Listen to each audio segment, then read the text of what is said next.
Shalom Bapak Ibu Saudara yang dikasihi Tuhan. Senang sekali kembali dapat berkumpul bersama di ibadah pertengahan minggu Gereja GSKI Sola Gracia. Mari kita mau bawakan hati kita dan pikiran kita mau arahkan kepada Tuhan. Kita mau masuk dalam hadirat-Nya. Sebelumnya mari kita berdoa terlebih dahulu. Terima kasih ya Tuhan, Kau baik buat kami Bapa.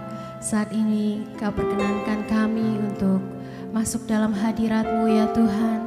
Kami mau memuji Engkau, kami mau meninggikan Engkau ya Tuhan.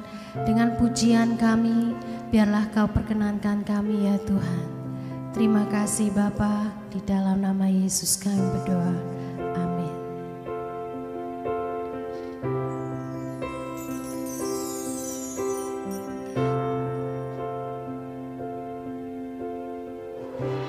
Hanya karena Engkau Bapa, aku ada hari ini.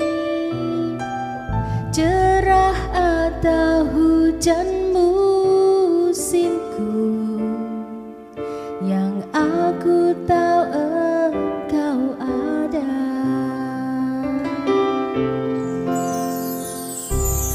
Hanya karena Engkau Tuhan, aku ada hari ini.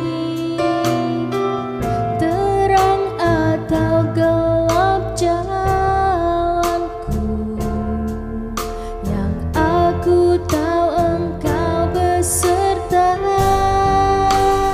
Ku bersyukur dan bersyukur, Kau jadikan semua baik bagiku.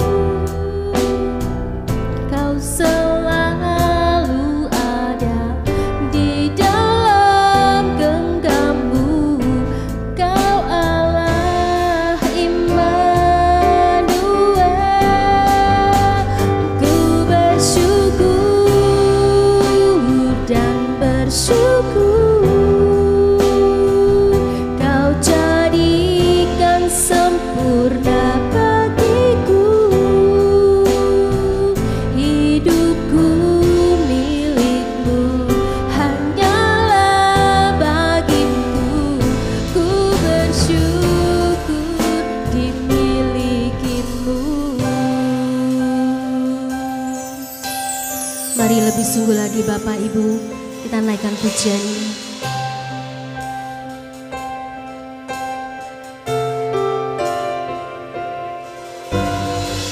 Hanya karena Engkau Bapa,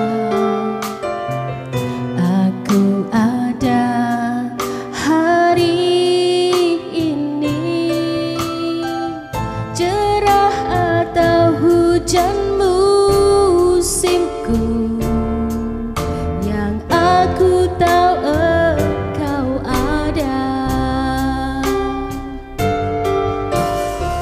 Hanya karena Engkau Tuhan, aku ada hari ini. Terang atau gelap jalanku, yang aku tahu Engkau beserta. Ku bersyukur dan bersyukur, Kau jadikan semua baik bagiku. Kau selalu ada di dalam genggammu. Kau Allah Immanuel. Ku bersyukur dan bersyukur, Kau jadikan sempurna bagiku.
Ku bersyukur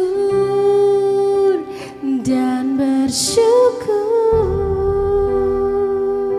Kau jadikan semua baik bagiku. Hidupku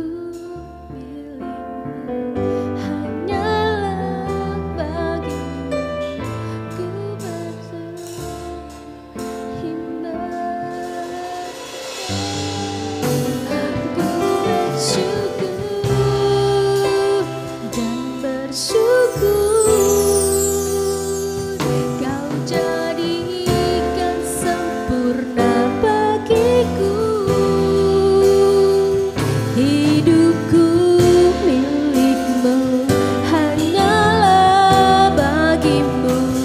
Ku bersyukur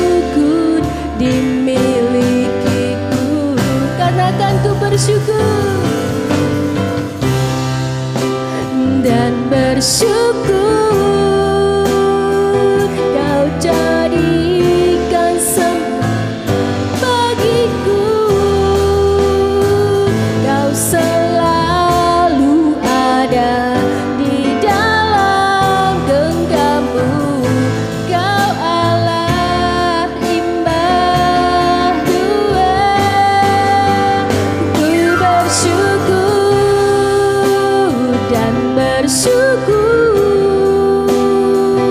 Kau jadikan sempurna bagiku. Hidupku milikmu, hanyalah bagimu. Ku bersyukur dimilikimu. Ku milikmu, hanyalah bagimu. Ku bersyukur dimilikimu.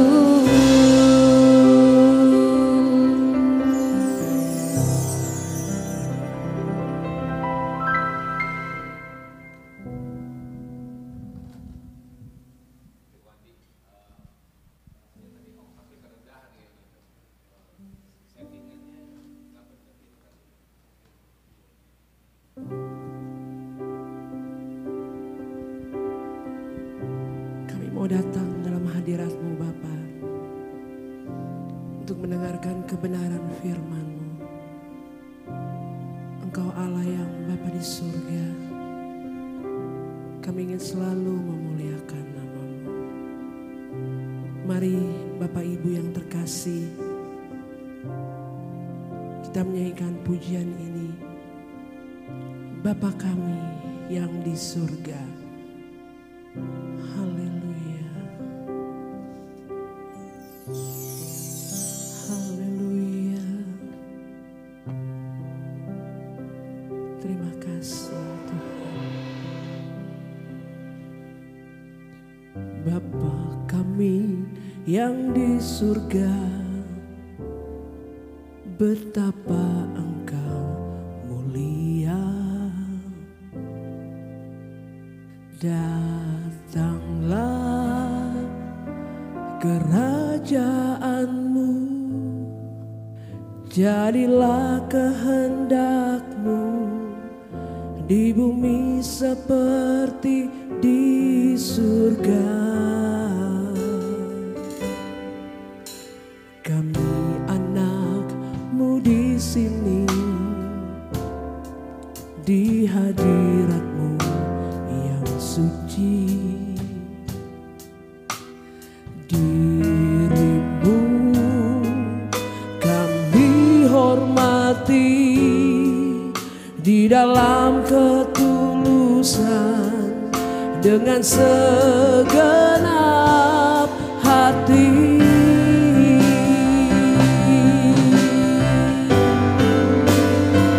Sebab hanya Engkaulah yang mempunyai kuasa kerajaan, kemuliaan. Biar semua yang hidup, yang telah Kau cipta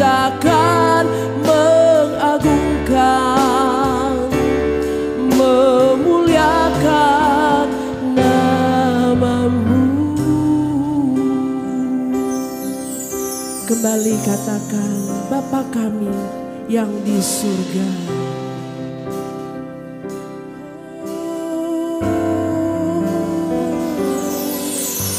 Bapa kami yang di surga, betapa Engkau mulia.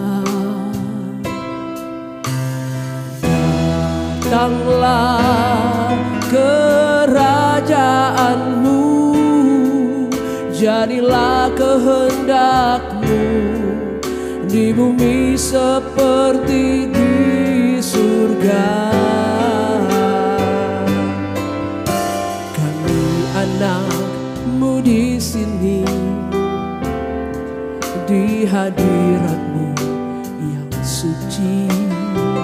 Yes Lord, diri-Mu kami hormati di dalam ketulusan dengan segenap hati.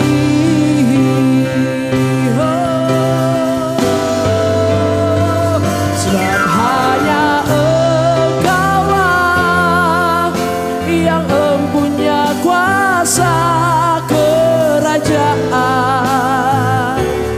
kemuliaan, biar semua yang hidup yang telah Kau ciptakan mengagungkan, memuliakan nama-Mu.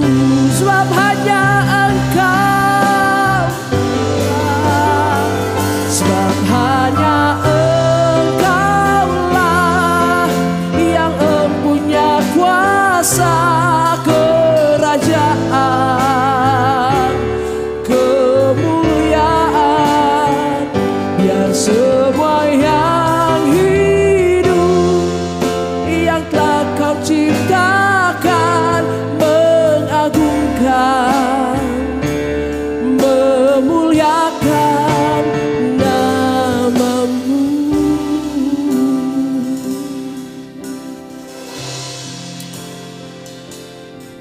Berikan setiap hati kami untuk selalu mengagungkan Engkau. Berikan setiap kami kebenaran firman-Mu, karena Engkau Allah kebenaran kami. Haleluya, haleluya, haleluya, haleluya Yesus. Sebab hanya Engkau-lah yang mempunyai kuasa kerajaan, kemuliaan, biar semua yang hidup yang telah Kau ciptakan mengagungkan, memuliakan nama-Mu. Sebab hanya Engkau-lah, sebab hanya Engkau-lah yang mempunyai kuasa kerajaan, kemuliaan, biar semua yang hidup Kau ciptakan mengagungkan, memuliakan, mengagungkan, mengagungkan, memuliakan, mengagungkan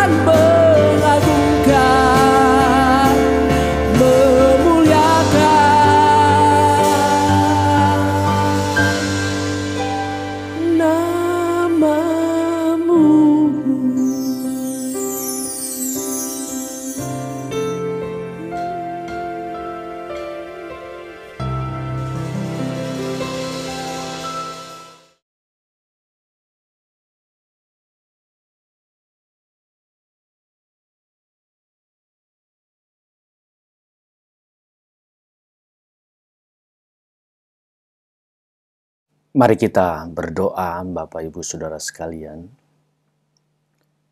Bapak Yahweh, kami bersyukur pada saat ini kami datang menghadap hadirat-Mu bersama dengan umat-Mu. Walaupun kami berbeda jarak, tapi kami percaya kuasa-Mu tidak pernah dibatasi oleh apapun. Saat ini kami rindu untuk mendengar kebenaran firman-Mu. Saat ini kami rindu untuk belajar akan isi hati-Mu, apa yang harus kami lakukan ya Bapa. Bapa, tutup bungkus kami semua yang ada di sini, yang mengikuti ibadah ini dengan kuasa darah Yesus Kristus. Segala kekuatan yang bukan dari surga, segala setan iblis, roh-roh penghulu di udara, roh-roh kuasa kegelapan yang ada di dalam ruangan ini saat ini kami ikat dan kami patahkan, kami hancurkan di dalam nama Tuhan Yesus Kristus. Dan kami melemparnya keluar di dalam nama Tuhan Yesus Kristus. Kami hanya mengundang kuasa Roh Kudus-Mu saja untuk ada di tempat ini. Penuhi tempat ini dengan hadirat-Mu. Penuhi tempat ini dengan kemuliaan-Mu. Biarlah Shekinah Glory terus menaungi dan memenuhi tempat ini. Terlebih lagi setiap kami semuanya dirangkul, dipenuhi, diselimuti oleh hadirat-Mu. Tutup bungkus orang-orang yang kami kasihi dengan kuasa darah Yesus Kristus. Tutup bungkus orang-orang yang kami cintai, orang tua, istri, suami, anak-anak, famili. Tutup bungkus semua dengan kuasa darah Yesus Kristus. Terlebih lagi setiap kami semua tutup bungkus dengan kuasa darah Yesus. Kami menolak segala intervensi daripada kuasa kegelapan. Kami menolak segala serangan iblis. Segala panah api daripada si jahat kami patahkan dan kami hancurkan di dalam nama Tuhan Yesus Kristus. Biarlah malaikat dari surga, malaikat perang, malaikat kudus, malaikat penyembah berkeliling, berjaga di sekitar kami saat ini ya Bapa. Kami mohon, berbicaralah, mampukan setiap kami agar mengerti apa yang menjadi kehendak-Mu. Mampukan setiap kami untuk dapat menangkap apa yang menjadi isi hati-Mu. Di tengah dunia yang semakin gelap, di tengah dunia yang semakin berjuang, berusaha menyeret kami untuk terserap dan terhisap di dalamnya. Kami butuh pegangan dari-Mu, kami butuh firman-Mu Tuhan, agar kami dapat benar-benar bertahan dan melewati semuanya, sehingga kami keluar sebagai pemenang bersama dengan Tuhan kami, junjungan kami, Tuhan Yesus Kristus. Berbicaralah Bapa, pakai anak-Mu ini untuk menyampaikan isi hati-Mu, menyampaikan pesan-Mu, agar siapapun yang mengikuti ibadah ini mereka juga diberi kemampuan untuk menangkap setiap pesan-Mu, agar mereka dapat mengerti dan menjalani firman Tuhan dengan baik dalam kehidupan ini. Terima kasih Bapa, di dalam nama yang mulia Tuhan kami Yesus Kristus. Haleluya. Amin. Shalom Bapak Ibu Saudara sekalian. Mungkin baru beberapa saja yang mengenal saya secara online, tetapi saya yakin Bapak Ibu Saudara sekalian pasti bingung siapa saya, maka saya akan memperkenalkan diri terlebih dahulu. Saya Pendeta Buyung Kosaputra. Jadi walaupun jarak kita berjauhan, kita tidak ada di satu tempat yang sama, tapi kita percaya firman Tuhan tidak bisa dibatasi oleh apapun, kuasa Tuhan tidak bisa dibatasi oleh apapun, hadirat Tuhan tidak bisa dibatasi oleh apapun. Kita sudah melewati, bahkan sudah merayakan hari kematian Tuhan Yesus Kristus. Bahkan kita juga sudah merayakan hari kebangkitan Tuhan Yesus Kristus. Kita merayakan Paskah, di mana banyak dari setiap kita yang bersukaria, bersukacita, memperingati kebangkitan Tuhan Yesus Kristus. Tidak sedikit kan di antara kita bernyanyi bahwa kita bersukaria, Allah bangkit, Allah pemenang. Tetapi bagaimana dengan fakta kehidupan kita sehari-hari Bapak Ibu Saudara? Kalau kita berbicara fakta, berbicara realita kehidupan sehari-hari, dimanapun, kapanpun, di daerah manapun yang kita tempati dan Tuhan percayakan kita ada di sana, pasti kita menemukan yang namanya kesulitan. Kita pasti berjumpa dengan yang namanya masalah, penderitaan, dan sebagainya macamnya. Saya yakin Bapak Ibu Saudara juga pasti punya masalah. Bapak Ibu Saudara juga pasti punya problem dalam hidup ini. Baik itu penderitaan, baik itu sakit penyakit, baik itu masalah keuangan, masalah ekonomi. Tetapi semuanya itu Tuhan izinkan, kan? Tuhan izinkan ada masalah di antara hidup kita, di dalam perjalanan pengembaraan hidup kita di dunia ini. Dan Tuhan izinkan semuanya itu sebenarnya untuk mendatangkan kebaikan buat kita. Tetapi sering sekali kita mengeluh, kita berpikir kenapa hidup ini seperti ini, kenapa hidup ini sulit, kenapa hidup ini susah. Dan sampai sekarang, kita harus sadar Bapak Ibu Saudara, bahwa ketika Yesus sudah bangkit di atas kayu salib, bahkan ketika Yesus mati di atas kayu salib, itu merupakan kekalahan bagi setan dan iblis serta kuasa kegelapan. Kuasa kegelapan tahu bahwa kekalahan dia adalah ketika kematian Yesus di atas kayu salib. Apalagi dibuktikan dengan kebangkitan Yesus pada hari yang ketiga. Makanya dia berusaha untuk menjebak setiap kita agar kita tidak mengalami kematian seperti yang Yesus alami.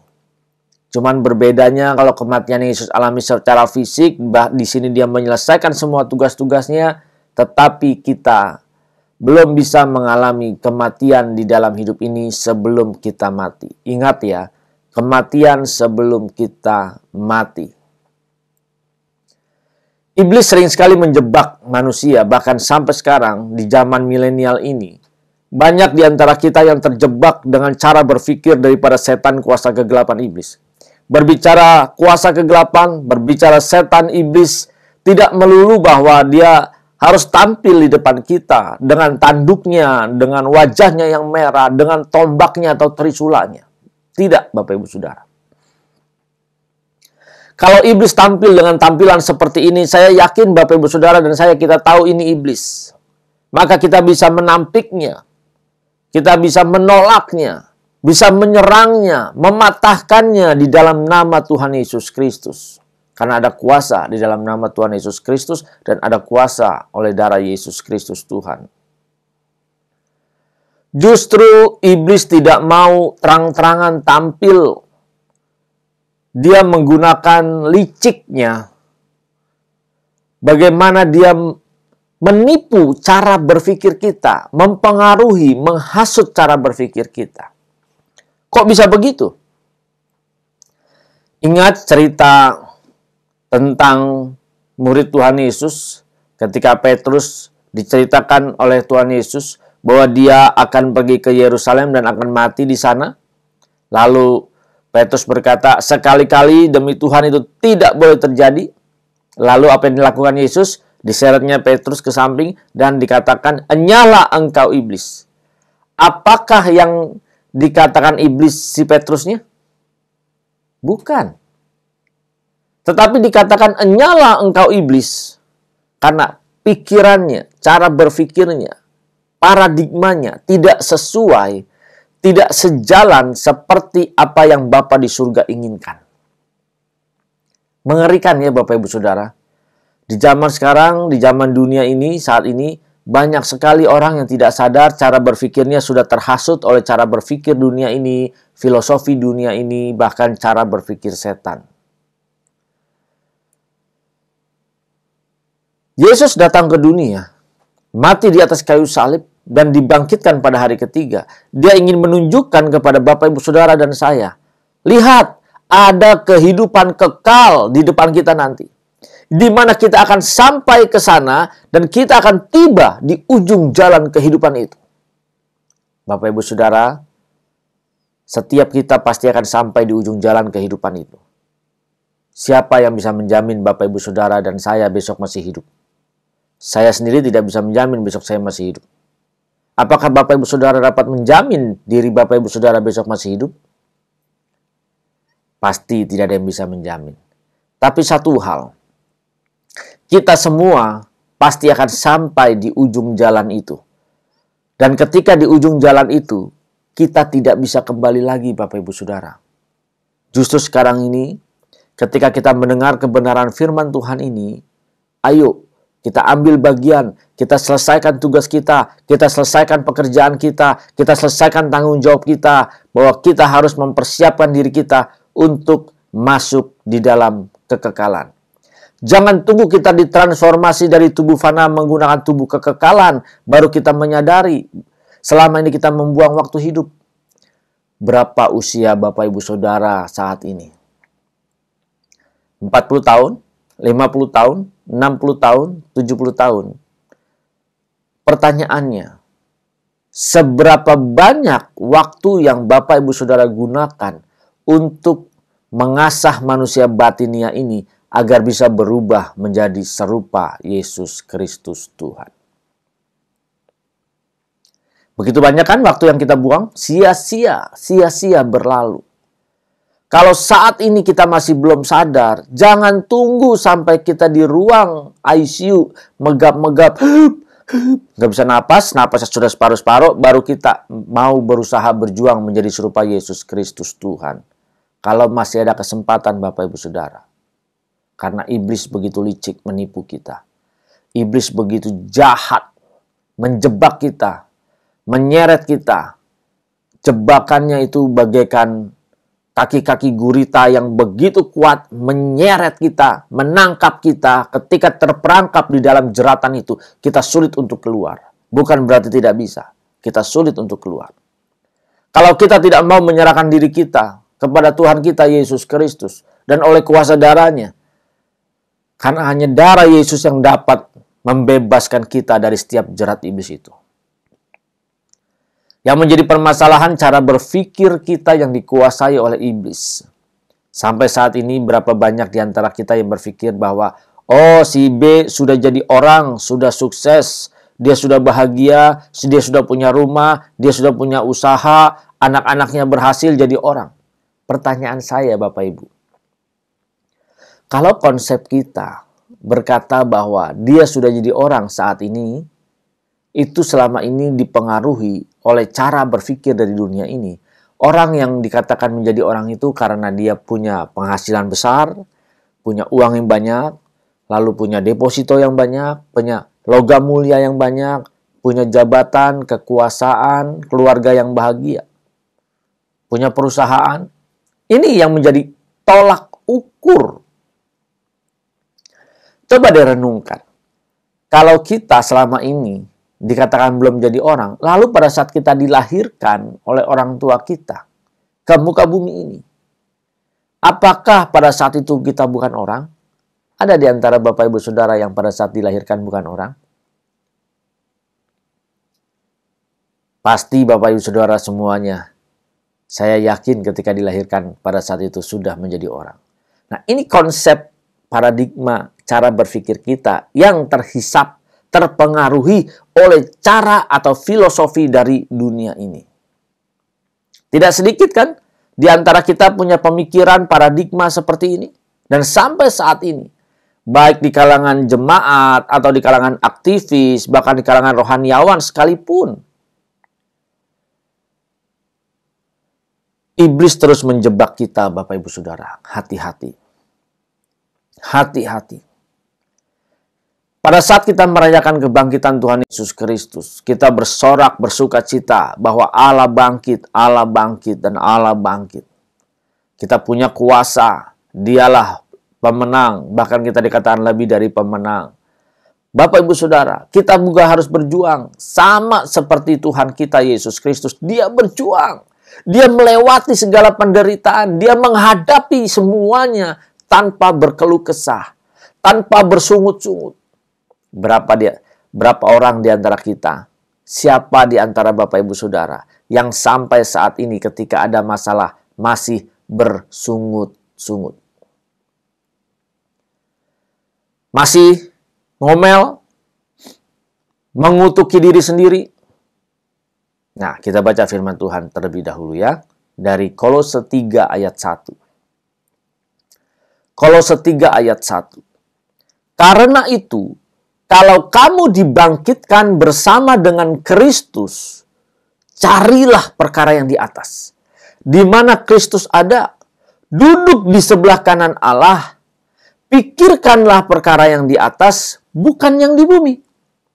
Sebab kamu telah mati, dan hidupmu tersembunyi bersama dengan Kristus di dalam Allah. Jelas firman Tuhan katakan, kalau kamu dibangkitkan bersama dengan Kristus. Bapak Ibu Saudara sudah dibangkitkan atau sudah hidup dalam kebangkitan bersama dengan Tuhan? Kalau banyak yang berkata ya, amin. Apa buktinya? Buktinya dapat dilihat dari mana? Dari sikap perbuatan kita. Kalau orang yang hidup di dalam kebangkitan bersama dengan Kristus, firman Tuhan katakan apa? Carilah perkara yang di atas. Perkara yang di atas berbicara perkara yang kudus dari sudut pandang Allah. Sudut pandang Allah selalu berorientasi kepada kekekalan, kehidupan di langit yang baru dan bumi yang baru, di mana kita nanti dinantikan berkumpul di sana bersama-sama. Lihat, orientasi Tuhan Yesus datang ke dunia. Dia mau Bapak Ibu Saudara dan saya memikirkan, memandang, melihat ke dalam kehidupan kekekalan. Yesus datang ke dunia membawa kabar baik. Yes, amin. Yesus datang ke dunia membebaskan Bapak Ibu Saudara dan saya. Yes, amin. Dia datang menanggung setiap beban masalah hidup Bapak Ibu Saudara dan saya. Benar. Dia memang menanggungnya di atas kayu salib dan dia menyelesaikannya dengan sempurna di atas kayu salib. Justru yang dia inginkan saat ini Bapak Ibu Saudara dan saya, kita melihat ke depan, mempersiapkan diri kita ke depan, ada kehidupan kekal yang akan kita jumpai dan pada saat itu kita ditransformasi dari tubuh fana masuk ke dalam tubuh kekekalan. Di sanalah kehidupan yang sesungguhnya. Bapak Ibu Saudara, Yesus mengajak kita, mengajarkan kita untuk fokus kepada kekekalan. Pandang dari sudut pandang Tuhan, melihat segala sesuatunya, setiap perkara itu dari sudut pandang Allah. Tetapi iblis menjebak kita. Iblis menjebak Bapak Ibu Saudara dan saya. Iblis datang ke dunia, apa fokus dia? Ayo hidupmu susah. Engkau punya sakit penyakit, engkau punya masalah keuangan, engkau punya masalah ekonomi, fokus, ayo kerja keras, cari uang sebanyak-banyaknya, ayo berjuang, cari kehormatan, cari kesuksesan, cari jabatan. Segala cara, bahkan setiap kita lebih banyak terhisap untuk fokus kepada kehidupan sementara kita di muka bumi ini. Hidup kita kan hanya 70 tahun, kurang lebih ya. 70 sampai 90 tahun kalau kuat menurut firman Tuhan. 70 tahun, kalau kita lebih dari situ berarti kita dapat bonus. Bapak Ibu Saudara, sejak kita kecil sampai kita dewasa, mungkin usia lanjut, lebih banyak menghabiskan waktu kita, pikiran kita, untuk memikirkan perkara-perkara yang ada di bumi. Perkara yang ada di bumi itu apa saja? Ya, mengenai sandang pangan kita, kebutuhan makan kita, pakaian kita, kehormatan kita, jabatan kita, keuangan kita, pengen punya rumah yang bagus, pengen punya mobil yang mewah, segalanya. Pertanyaannya, pada saat kita mati, apakah semua yang kita raih itu saat kita hidup di muka bumi ini, kita bawa ke dalam kubur? Apakah kita bawa ke dalam kekekalan kita? Ayo Bapak Ibu Saudara, kita renungkan, kita pikirkan. Kita tidak membawanya kan? Bahkan logam mulia pun tidak kita bawa. Sertifikat rumah kita pun tidak kita bawa ke dalam peti mati. Yang ada kita belum dikubur, sertifikat sudah jadi rebutan. Sudah menjadi ahli waris dan ahli waris berebutan untuk hal itu. Kalau tidak kita bawa ke dalam kematian kita, dan selama ini kita perjuangkan, kita usahakan siang malam, kita berjuang untuk memperolehnya. Lalu kita tinggalkan, apakah itu tidak sia-sia? Di sini bukan berarti Bapak Ibu Saudara tidak boleh kaya. Bukan berarti tidak boleh sukses, bukan berarti tidak boleh memiliki atau menikmati semuanya. Justru kita sebagai orang yang percaya Yesus sebagai Tuhan dan Juru Selamat, kita harus lebih kerja keras lagi, kita harus lebih berjuang lagi. Kita bukan cuma tidak boleh kaya, tapi kita harus sangat kaya. Supaya kita bisa menjadi saksi Tuhan, kepanjangan tangan Tuhan, bagaimana pekerjaan Tuhan di muka bumi ini bisa kita emban, kita selesaikan melalui hidup kita, dan lebih efektif dalam kehidupan ini. Iblis menjebak kita supaya fokus pikiran kita hanya kepada kehidupan sementara. Iblis sering sekali berkata, hidup cuma satu kali. Dan banyak di antara kita berpikir seperti itu. Hidup hanya satu kali, ayo. Bahagiakan. Nikmati. Lalu habis itu mati, selesai. Tidak, Bapak Ibu Saudara. Justru kematian merupakan kelahiran kita di kekekalan. Kita harus mempersiapkannya dalam hidup ini. Lihat loh ya, pribadi Yesus datang ke dunia. Dia membebaskan Bapak Ibu Saudara dan saya. Dia mengangkat setiap beban. Dia menanggung setiap beban. Supaya Bapak Ibu Saudara dan saya dapat menanggung segala perkara yang ada di muka bumi ini. Dan mempersiapkan hidup kita ke dalam kekekalan. Makanya firman Tuhan katakan, pikirkanlah perkara-perkara yang di atas. Perkara yang suci, perkara yang kudus, perkara yang menyukakan dan menyenangkan hati Bapa di surga. Tetapi iblis menjebak setiap manusia agar fokus menyenangkan dagingnya, menyenangkan hidupnya, menyenangkan egonya, berusaha untuk meraih supaya semuanya dia bisa nikmati. Lihat ya, ada dua cara berpikir. Jadi kita hati-hati selama ini kita terjebak dengan cara berpikir seperti ini.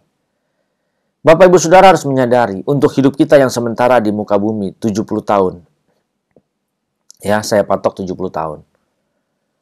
Ini ada persiapan sebelumnya, yaitu di dalam kandungan orang tua kita, dalam kandungan mama, ibu kita, sebanyak atau selama 9 bulan kan?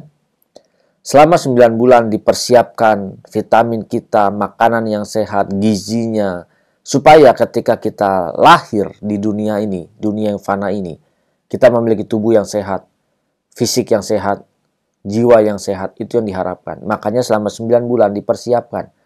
Berapa banyak di antara kita ketika ada dalam kandungan orang tua kita, mama kita sering sekali, dengerin musik klasik. Supaya apa? Supaya otaknya katanya pintar. Kalau dengerin musik klasik begitu lahir, nangis disetel musik klasik, dia bisa diam, serasa ada di dalam kandungan. Ini mempersiapkan. Ketika sudah lahir, hidup di muka bumi ini, di dunia fana ini, 70 tahun. 70 tahun. Ini juga merupakan persiapan. Di dalam 70 tahun ini kita harus mempersiapkan apa yang akan kita bawa. Mempersiapkan bagaimana nanti kita di dalam tubuh kekekalan kita. Karena ketika kita misalnya sampai di usia 70 tahun, kita ditransformasi, kita mengalami kematian di ujung jalan kehidupan ini. Kita berpindah dari tubuh yang fana, masuk ke dalam tubuh kemuliaan. Atau masuk dalam tubuh kekekalan. Di dalam tubuh kekekalan ini nanti baru kita dimuliakan atau kita dimurkai oleh Tuhan. 70 tahun ini menentukan kita dimurkai atau dimuliakan. Lihat, 70 tahun ini begitu penting. Untuk mempersiapkan kelahiran kita di dalam kekekalan yang tidak ada batasnya lagi, tidak ada jaraknya lagi. Disitulah kita akan hidup yang sesungguhnya. Bapak Ibu Saudara mau bagaimana nanti? Apakah mau dimuliakan bersama dengan Tuhan Yesus atau dimurkai bersama dengan Tuhan Yesus? Fakta kehidupan kita dengan jebakan jeratan gurita daripada iblis di dunia ini membuat kita sulit untuk kita bisa memenangkan. Tetapi bukan berarti tidak bisa. Lihat peristiwa ketika Yesus mati di kayu salib. Dia menanggung segala kutuk kita. Dia menanggung segala beban dosa kita. Dia yang tidak terkutuk menjadi terkutuk karena kita. Karena kita. Dan dia katakan apa? Sudah selesai. Kita tahu sekarang, dan Yesus bangkit di hari ketiga membuktikan bahwa memang dia Tuhan. Dia bukan berasal dari dunia ini. Dan dia datang membebaskan setiap manusia yang mau percaya dan mengikuti dia. Yang mau menyenangkan dia. Tapi iblis berusaha menjerat kita. Kita sudah berada dalam jeratan iblis. Kita berada dalam jeratan gurita kuasa kegelapan. Sehingga kita hanya fokus kepada daging kita. Lalu bagaimana caranya supaya kita bisa memenangkan, melewatinya dengan baik? Kita menang atas setiap jebakan iblis. Tidak ada cara lain lagi Bapak Ibu Saudara. Lepaskan segala milik kita. Maksudnya, kita jual rumah, kita sumbangkan ke gereja. Tidak. Maksudnya melepaskan segala milik di sini, kita jangan terikat dengan semua yang ada di dunia ini. Karena semua akan punah, semua sementara. Firman Tuhan katakan di dalam Injil Lukas 14 ayat 33. Demikian pula lah, tiap-tiap orang di antara kamu yang tidak melepaskan dirinya dari segala miliknya tidak dapat menjadi muridku. Bapak Ibu Saudara, sudah menjadi murid Tuhan Yesus Kristus? Apa buktinya? Firman Tuhan katakan, yang tidak melepaskan dirinya dari segala miliknya. Berarti kita tidak boleh terikat. Kita harus dapat melepaskannya. Susah dong kalau kita udah kerja keras, maksudnya melepaskan di sini kita tidak ada keterikatan. Maka kita harus sadar, keterikatan kita dengan harta, ego, jabatan, keuangan kita, itu yang membuat kita akhirnya sulit untuk melepaskan hidup kita dari dunia ini. Kalau kita bisa melepaskan segala yang kita punya ini, tidak ada lagi yang kita harapkan di dunia ini. Tetapi hanya pribadi Tuhan kita Yesus Kristus yang dapat kita muliakan. Pribadi itulah yang dapat kita miliki. Dan kita hanya berlindung kepadanya. Bapak Ibu Saudara, masih banyak di antara kita yang berat untuk melepaskan semuanya ini. Tapi firman Tuhan katakan apa di sini? Kalau kita menjadi muridnya, maka kita harus dapat melepaskannya. Bapak Ibu Saudara, kalau kita gagal untuk melepaskan segala milik kita gagal menjadi murid Yesus Kristus Tuhan. Dan maka di situ kita gagal menjadi serupa Yesus Kristus Tuhan. Kalau kita gagal menjadi serupa Yesus Kristus Tuhan, bisa dibayangkan di dalam kehidupan kekekalan, apa yang akan kita hadapi nanti, Bapak Ibu Saudara. Api yang kekal, hanya ada ratap dan kertak gigi di sana. Inilah iblis mau, Bapak Ibu Saudara, dan saya ada di tempat ini bersama-sama dengan dia. Maka kita harus berjuang untuk mengalami kematian sebelum kita mati. Seperti Yesus mati di atas kayu salib, dia tanggung semuanya. Dan saat ini Bapak Ibu Saudara, kita harus mati dari setiap keterikatan dunia ini. Kita harus mati dari daging kita, kesombongan kita, ego kita. Ayo. Iblis tidak takut Bapak Ibu Saudara datang ke gereja. Iblis tidak takut Bapak Ibu Saudara aktif melayani di gereja. Yang iblis takutkan, Bapak, Ibu, Saudara, dan saya, kita mengalami kematian sebelum mati. Karena kekalahan iblis yang sesungguhnya adalah ketika Yesus mati di atas kayu salib, dia mengalami kekalahan. Makanya dia tahu dan berusaha berjuang supaya Yesus tidak mati di atas kayu salib. Tetapi Yesus menggenapi semuanya. Dan saat ini tugas kita, Bapak, Ibu, Saudara, ayo. Kita mengalami kematian sebelum kita mati. Kita menang atas dari setiap jebakan iblis. Kita patahkan setiap jeratan iblis. Kita hancurkan segala belenggu daripada iblis kuasa kegelapan tersebut. Ketika kita mengalami kematian itulah yang menggentarkan iblis kuasa kegelapan. Karena kita benar-benar mau fokus kepada Yesus Kristus Tuhan saja. Kalau kita tidak bisa mengalami kematian sebelum mati, maka kita tidak bisa bertahan dalam setiap keadaan kehidupan kita, Bapak Ibu Saudara. Keadaan kehidupan kita sungguh miris, sungguh tragis. Kita berjuang bekerja keras di dunia ini yang akan kita tinggalkan.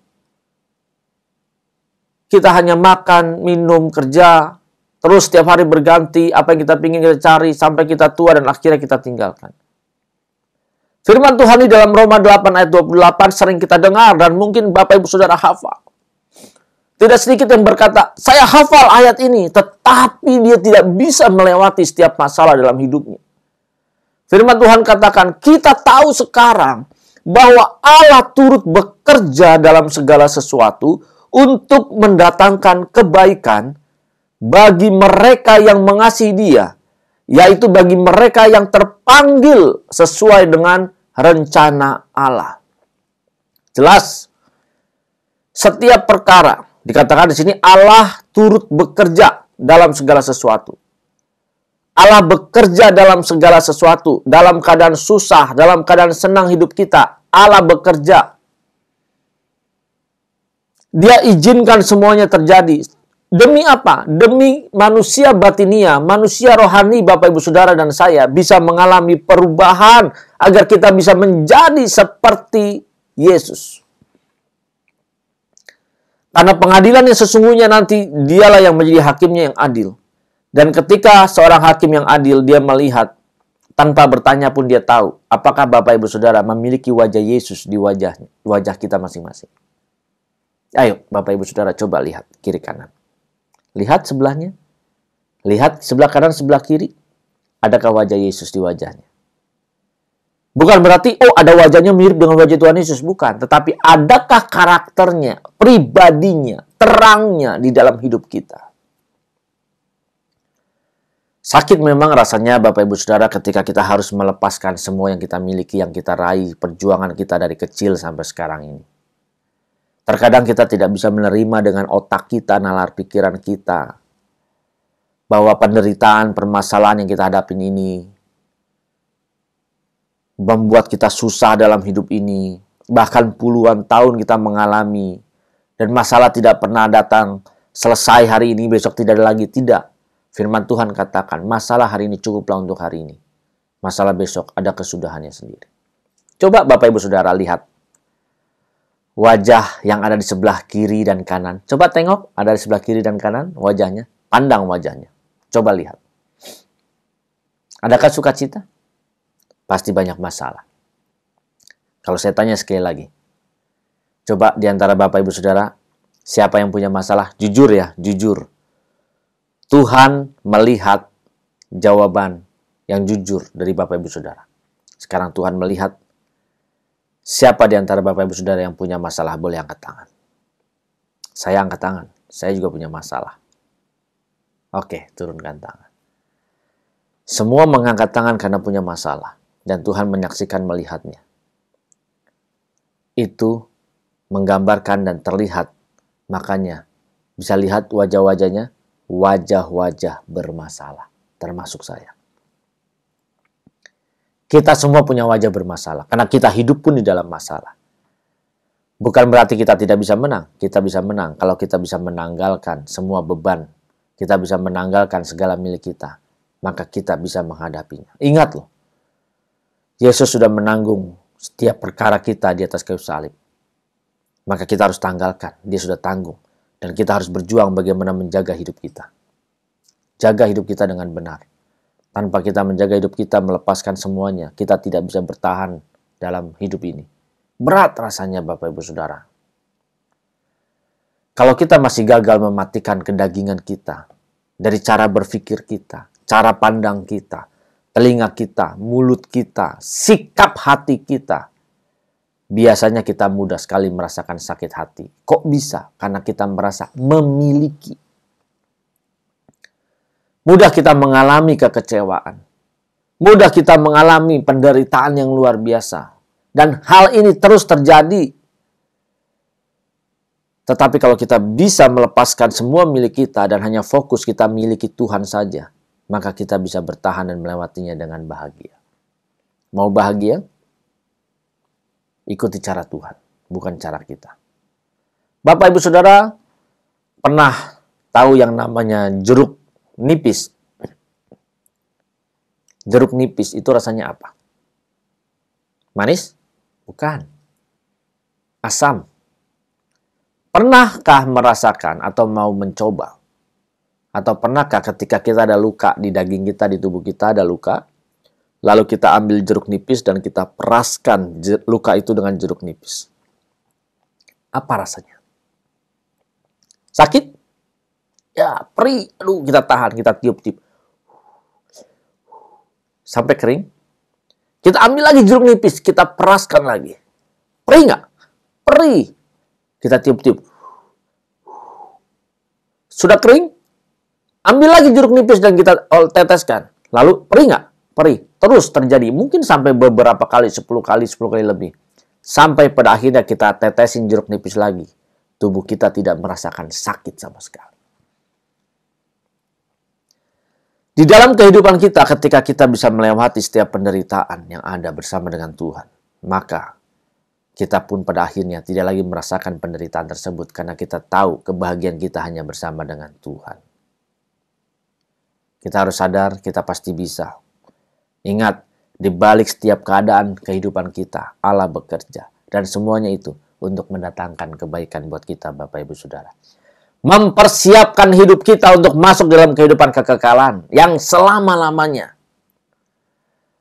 Kalau di luar sana banyak orang berjuang untuk masuk surga, mereka sembahyang, beribadah sesuai dengan waktu yang ditentukan, melakukan perbuatan baik sebanyak mungkin, belajar untuk sabar, maka kita pun harus menyadarinya bahwa kita pun harus berjalan di dalam kekristenan yang benar, kekristenan yang sejati, menyadari betul bahwa hidup kita adalah milik Tuhan.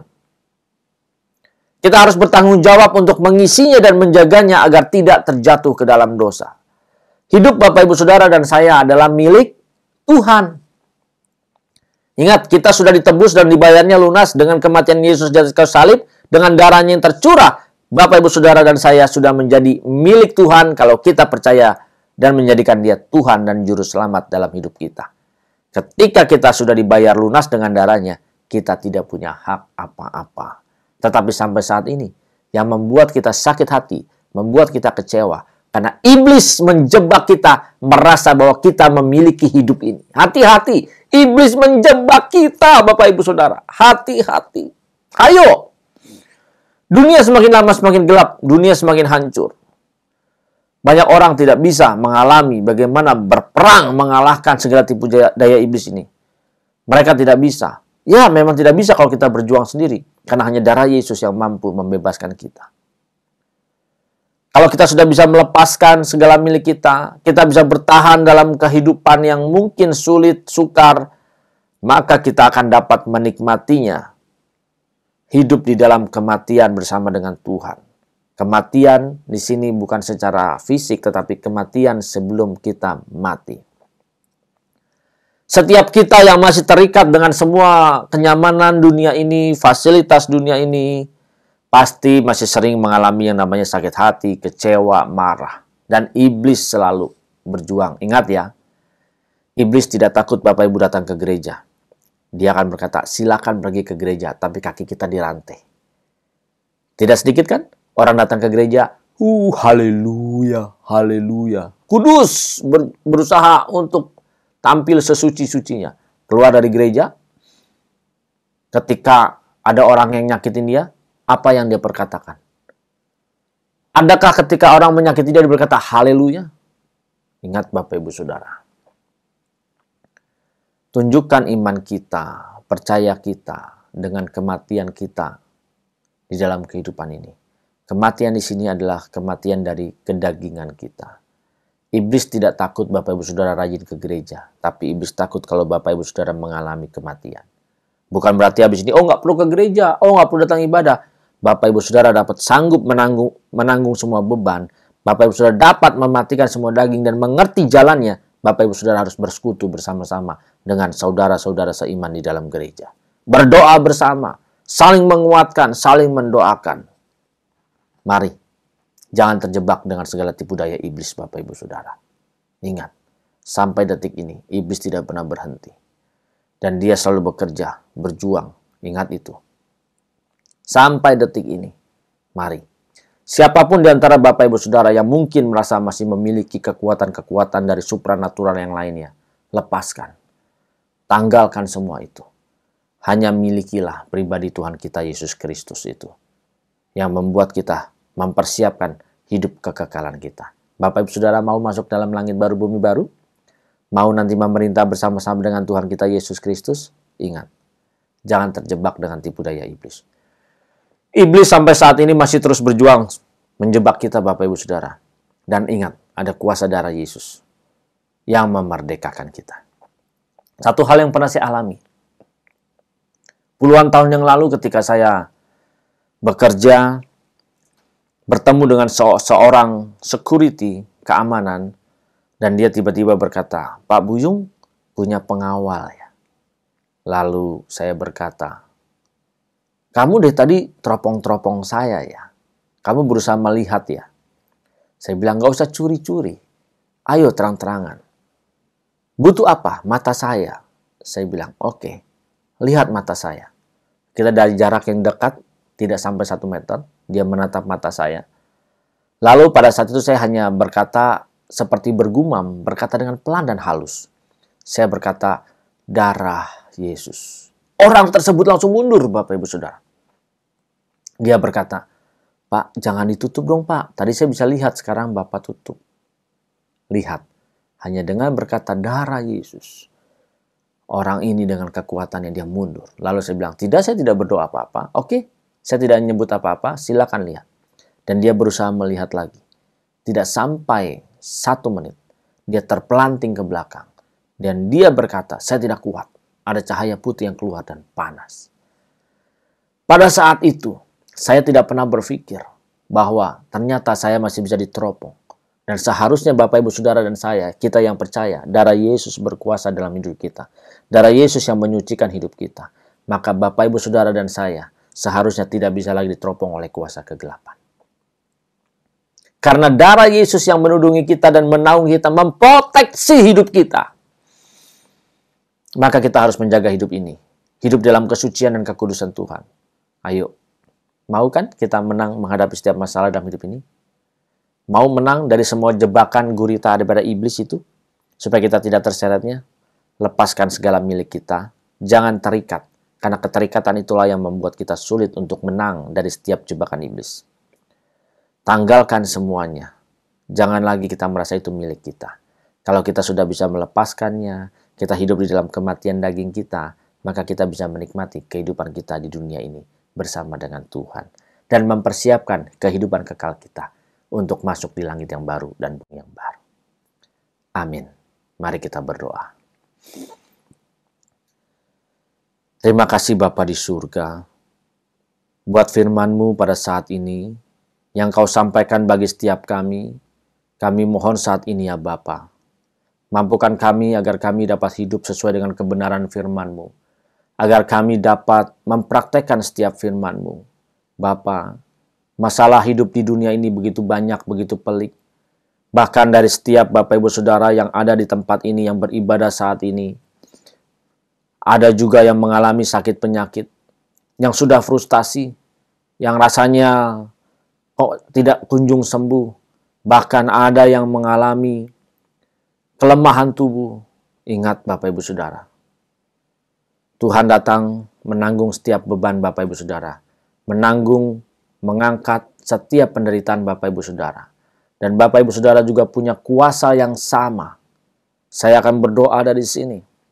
Mari Bapak Ibu Saudara yang memiliki kelemahan tubuh, sakit penyakit yang mungkin dokter vonis tidak sembuh. Ingat, ada tabib di atas segala tabib. Maka Bapak Ibu Saudara dapat menumpangkan tangannya di bagian tubuh yang sakit. Bapak Ibu Saudara dapat menumpangkan tangannya di bagian tubuh yang lemah saat ini. Bapa Yahweh, Engkau bisa melihat setiap anak-anak-Mu yang beribadah pada saat ini, yang mengalami kelemahan tubuh, sakit penyakit, yang berdoa kepadamu, yang menumpangkan tangan kepadamu, yang menumpangkan tangan di bagian tubuhnya yang sakit, yang lemah. Bapa, kami percaya aliran kesembuhan mengalir. Aliran kesembuhan saat ini menjamah mereka. Allah Roh Kudus, Engkau bekerja, Engkau menjamah setiap mereka. Dan siapapun saat ini yang mengalami sakit penyakit, kelemahan tubuh, yang mereka berdoa untuk tubuhnya, atau mereka berdoa untuk sanak familinya yang sedang sakit saat ini, oleh kuasa Elohim Yahweh di dalam nama Tuhan Yesus Kristus, darah Yesus menyembuhkan segala sakit penyakit Bapak Ibu Saudara. Darah Yesus menguatkan tubuh Bapak Ibu Saudara. Darah Yesus membebaskan segala sakit penyakit penderitaan yang Bapak Ibu alami saat ini. Di dalam nama Tuhan Yesus Kristus. Dan kami percaya, aku percaya oleh iman, Engkau sembuh dalam nama Tuhan Yesus. Siapapun yang masih terikat dengan kuasa-kuasa kegelapan, roh-roh nenek moyang, roh-roh spiritual pada saat ini, Allah Roh Kudus, Kau melihat siapapun di antara mereka yang pada saat ini, yang masih terikat dengan kuasa kegelapan, lepaskan di dalam nama Tuhan Yesus Kristus. Dan aku minta api dari surga pada saat ini. Siapapun yang masih diikat oleh kuasa kegelapan, jebakan-jebakan iblis setan, penghulu-penghulu di udara yang menguasai tubuh mereka, jiwa mereka, saat ini aku minta api dari surga. Bakar setiap setan yang ada dan bebaskan mereka. Allah Roh Kudus, aku percaya Engkau tetap bekerja, Engkau tetap menjamah setiap umat-Mu pada saat ini dan mereka dibebaskan. Apapun yang mereka hadapi, setiap permasalahan, apapun yang mereka hadapi, setiap penderitaan pada saat ini, Tuhan, aku mohon pada saat ini, Engkau memberi kekuatan kepada mereka, dapat melewati semuanya bersama dengan Tuhan. Terima kasih Bapa. Oleh darah Yesus Kristus mereka dibebaskan. Oleh darah Yesus Kristus mereka dikuatkan. Oleh darah Yesus Kristus mereka pun disucikan dan dikuduskan tubuh, jiwa, dan roh mereka.